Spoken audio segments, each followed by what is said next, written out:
Ok. Donc, amazina yawe nyabone? Nitwa Ntirenganya Yohani. Ntirenganya Ntirenganya Yohani. Ntirenganya Yohani, Yohani c'est-à-dire Yohani, oui. Et son nom? Ntirenganya, Ntirenganya.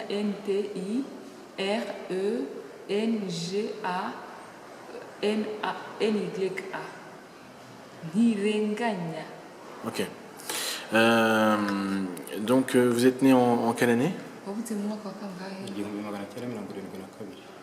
Il est né en 1972. D'accord. En 94, il habitait dans quel secteur? Muri 1994 mwari mutuye amagana hehe? Muri 1994 nari ntuye mu cyahoze ari serire ya Kidahe, segiteri ya Rubazo, zihura na Bisesero nyine hano haruguru. En 1974, j'étais dans la cellule de Vidahe, secteur de l'Oiseau, et c'était justement le secteur qui était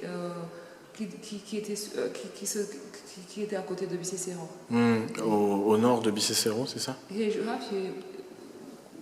ya Bicécéron. Gutya nyine hagati mbese Bisesero iri mu cyahoze ari komine Gishyita, noneho Rubazo iri mu cyahoze ari komine Gitesi.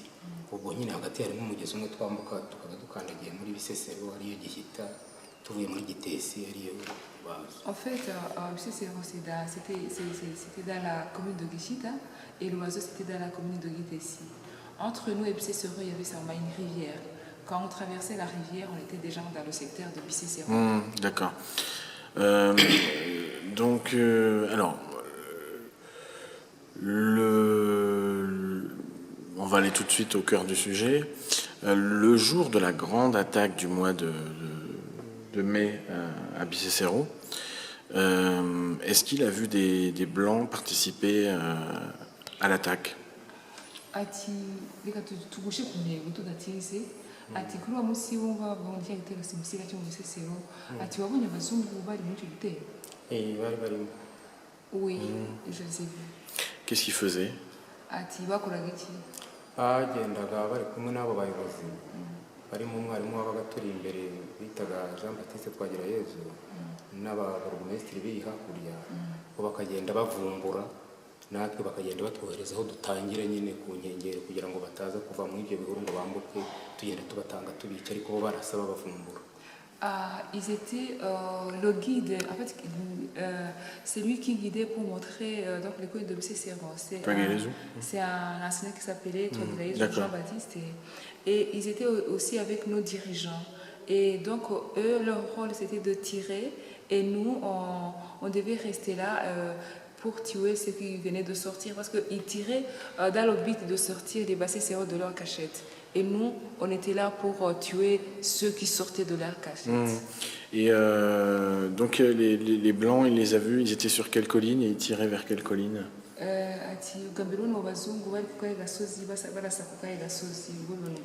Agasozi ntabwo ndi kubasha gusobanukirwa uko kitwa.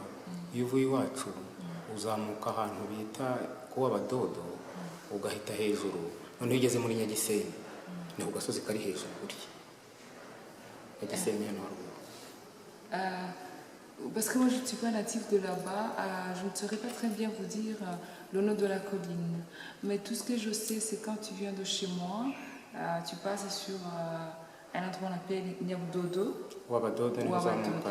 Et puis Nyagisenyi. Et puis c'est la colline en fait qui n'est pas trop loin d'ici, c'est la colline de Bicécéron mais qui n'est pas très loin d'ici. C'est là où je les ai vus tirer pour la première fois. D'accord. Ils tiraient avec quel genre d'armes?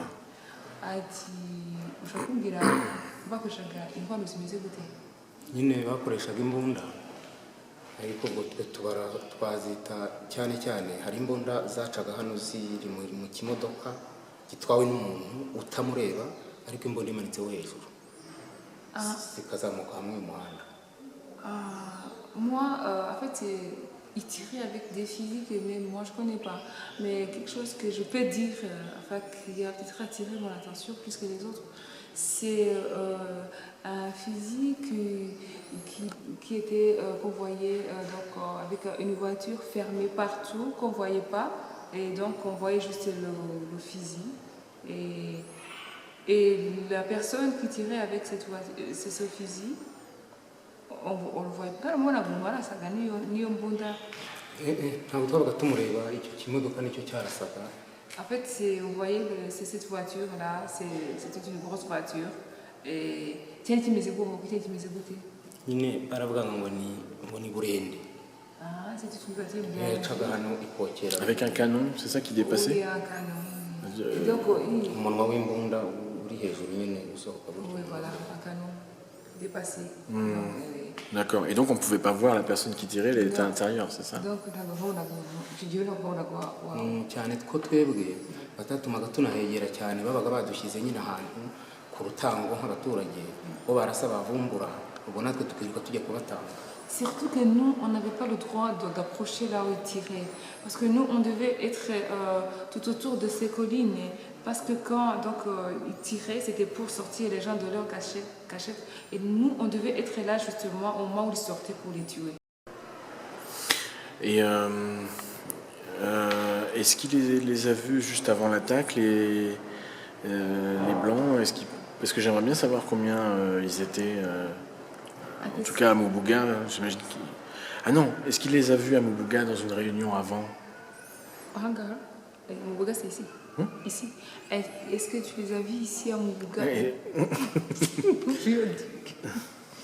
Kinyarwanda. Non, je ne sais pas qui est Bruno. Ati, nashaka kumenya nanjye nahisemo njye kukubwira nabi shafeti narenda sinziriye neza. Ati wowe wabonye igihe bari mu nama hano ku mubuga abazungu igihe bari mu nama ntabwo iby'inama hano twari kubimenya kuko inama zarijyagamo twagira Yezu n'abo ba burugumesitiri ahubwo twagira Yezu akaza ari utubwira ati tugende murakora ibi isaha yo gutangira kwica ni saa 3 saa 4 iyo gutaha ni iyi nuko twahagurukaga. Nous, en fait, c'est des réunions, je sais qu'ils ont eu lieu, mais je ne pouvais pas savoir parce que nous, on ne venait pas en fait. Le sort qui venait dans des réunions, c'était Twagila Yezu. Et donc, quand il venait de la réunion, il nous disait, voilà, on a conclu qu'on allait commencer à 7h. Donc, pour l'attaque à Bicécero, vous êtes parti directement de Rubazo pour arriver à Bicécero, c'est ça? turegeranye nyine n'inka ziragiye tuba tuzireba nyine ni akagezi mu mugezi ucamo gusa. En fait, nous sommes vraiment très voisins. D'ailleurs, même quand les vaches qui sont sur leur colline, on les voit. En fait, c'est une petite rivière qui nous sépare et sinon, oui. D'accord. Donc, et vous aviez des habits en particulier pour cette attaque? Vous étiez... Ati niba se imyenda ibagaragaza kuri icyo gitero cya simusiga tuvuge twebwe ntayo twabaga dufite nk'amajangara tugakenyera imigozi se iyo twabaga twahanye sinye mbese ko twahagurutse yaba wazingiye ijangara mu ijosi yaba wambaye umuhura n'amacumu n'imihoro n'amahiri n'ibyo byaturangaga. On n'avait pas vraiment des habits. En fait, les habits, les sœurs habits, je dirais qu'on pouvait nous identifier. En fait, on sortait nous, par exemple, si nous, on devait sortir avec les filles de bananier, mais c'était pas la peine de les mettre ici, même si on les mettait... autour des hanches. Autour des hanches. Même si on les mettait autour du cou, c'était seulement notre... ça suffisait. Pour montrer qui nous sommes, quoi. D'accord, donc c'était les feuilles de bananier qui était leur signe de reconnaissance. Nyine ayo makoma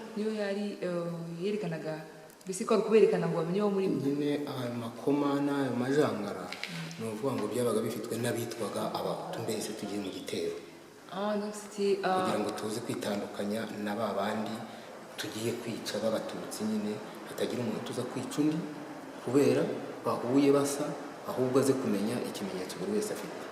En fait, ils portaient ça parce que des fois les Tutsis pouvaient se mélanger avec eux. Alors quand ils portaient ces fers de bananerie, c'était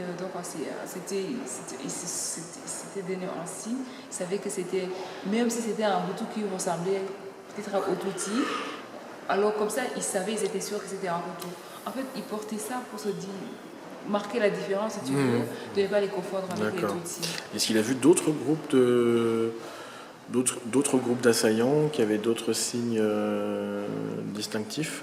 ati hari abandi babonye wenda baba warabonye b'abahutu bari bafite ayandi b'interahamwe nabo bicaga bari bafite ibindi bari bafite mbese ukundi bambara kutari ayo majangara babagamo n'abapolisi ariko bo babaraga gute? hari abapolisi babaga bambaye imyenda nyine ya gipolisi n'amakoti yabo y'imikara igipolisi cyo gihe n'ingofero zariho z'imihondo noneho hari n'abazaga bambaye ibintu by'ibitenge bavuga ko baturutse iyo za Gisenyi bavuga ko ari interahamwe.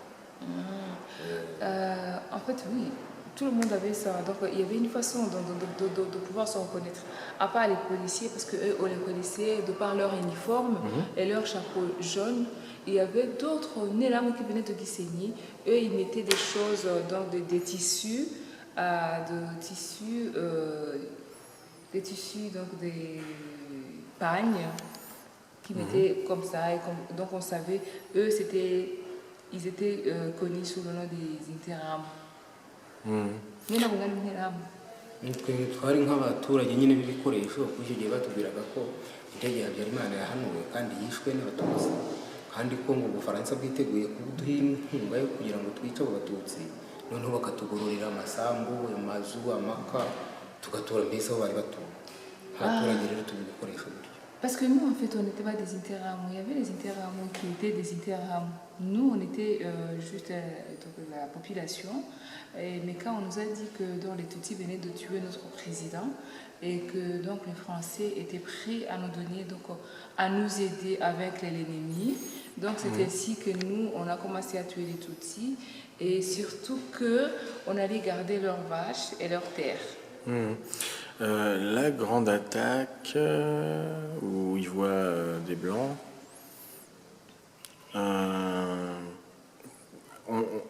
il sait qui ce sont ces blancs, de quelle nationalité ils sont, ces blancs? C'est abazungu ari abahehe abazungu uwo icyo gihe wese umenya ubwoko bwabo twabibwirwaga na Twagirayezu twatubwiraga ati bariya n'abafaransa bemeje kuduha inkunga ati kugira ngo dukore igikorwa cyacu vuba hanyuma tubone ingororano ati amasambu yose yacu ati mwe nimugurure tubice gusa tubavane. Oui. Bon, je n'allais pas savoir leur nationalité franchement, mais Twagirayezu nous disait que... Non, je n'allais pas savoir.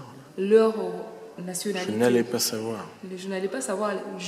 Lui n'allait pas savoir leur nationalité et lui et les autres. Attends, il faut que tu emploies une autre expression parce que je ne comprends pas ce que ça veut dire. Ça veut dire quoi? Bon, je n'aurais pas su, c'est ça, leur nationalité? Oui, leur nationalité. Oui, je n'aurais pas su. Dire leur nationalité? Je ne pouvais pas savoir leur nationalité. Si Twagirayezu, par exemple, ne nous avait pas dit, voilà, ces blancs que vous voyez là sont des Français et sont nos amis. En fait, eux aussi sont mécontents de ce qui est arrivé à notre président. Ils sont là pour nous aider à vaincre l'ennemi. Alors, s'il vous plaît, ne les décevez pas. Il faut travailler. Travailler, donc, c'est-à-dire tuer les Tutsis. Et d'ailleurs, vous aussi, vous aurez des récompenses parce que si vous les exterminez, vous allez garder tout ce que vous voyez, les vaches et tout. Est-ce que ça, c'est longtemps avant le génocide ou c'est juste à la fin du génocide, quand ils voient les Français tirer? ese icyo gihe wavuga ngo ni muri jenoside hagati jenoside yari igiye gushira wavuga ngo wabishyira igihe wabonaga abazungu barasa? Abazungu ni mu matariki ari hejuru y'icumi y'ukwezi kwa gatanu naho jenoside yari yatangiye ari 7 y'ukwezi kwa kane. Bon, quand j'ai vu les blancs tirer sur les gens, la première fois que j'ai vu les blancs donc tirer sur les gens, c'était après le 10 mai. Tandis que le génocide avait commencé le 7 avril. D'accord. Mais il se termine quand le génocide? Hanyuma génocide mwavuga ko yashize ryari?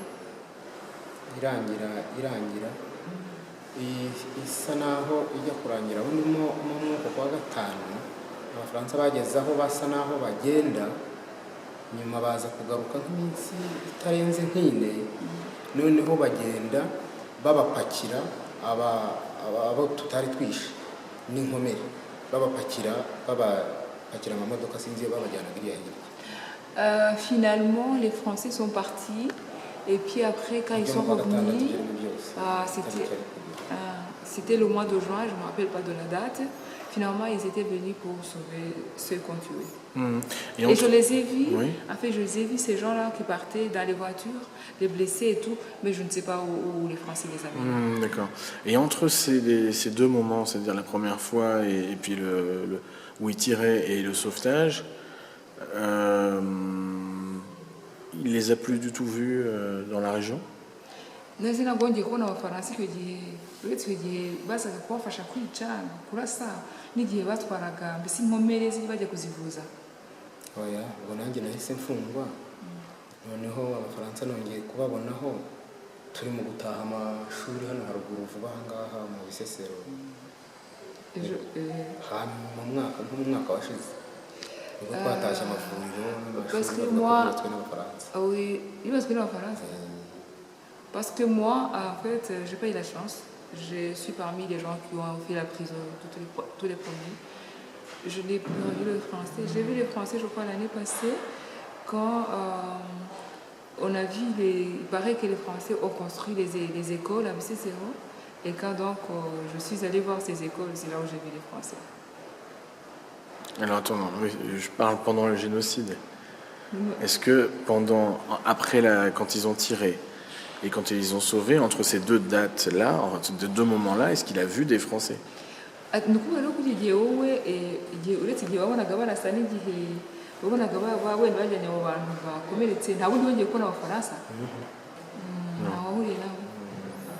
il n'a jamais. C'est là il a dit que lui a eu la malchance d'être, donc il a été parmi les premiers qui ont fait la prison. D'accord. Et il a fait combien d'années? Prison.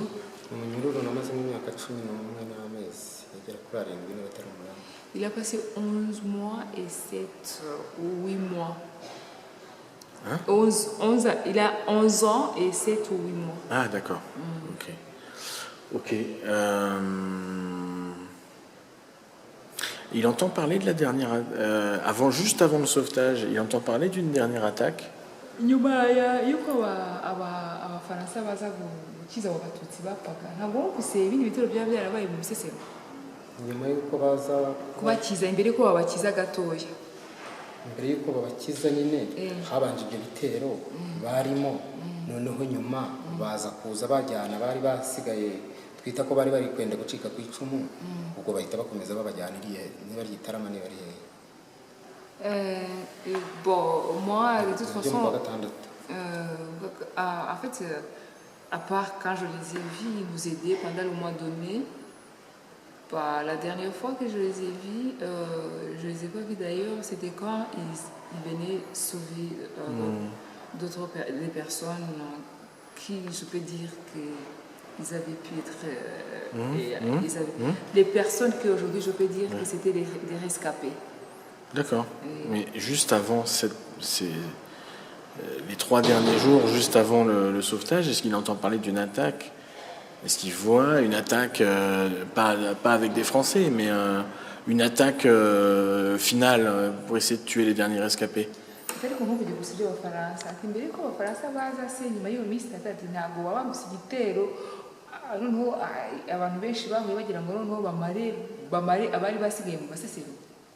twebwe nyine twajyagayo tujyanywe n'abo bayobozi abasirikari abaki bose tukajya n'ubundi tukabicanya.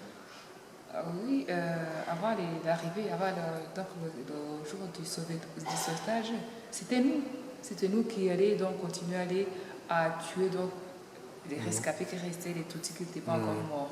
Mais là, je n'ai pas vu de blanc. D'accord. Et alors, est-ce que pendant les toutes dernières attaques avant le sauvetage, on leur dit vite, il faut finir avant l'arrivée des Français?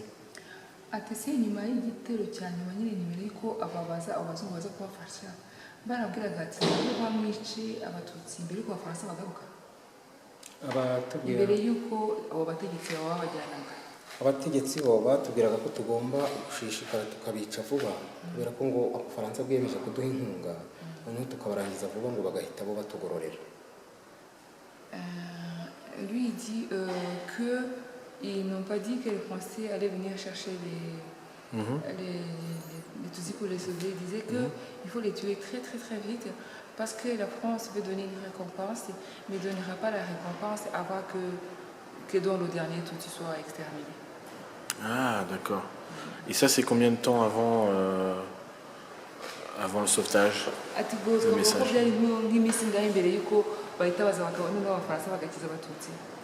Mbere yuko abafaransa baza gukiza se bo babanje kuza basa n'abadushyigikiye, mbese bigaragara ko bashyigikiye n'izo ngabo zindi twakoranaga.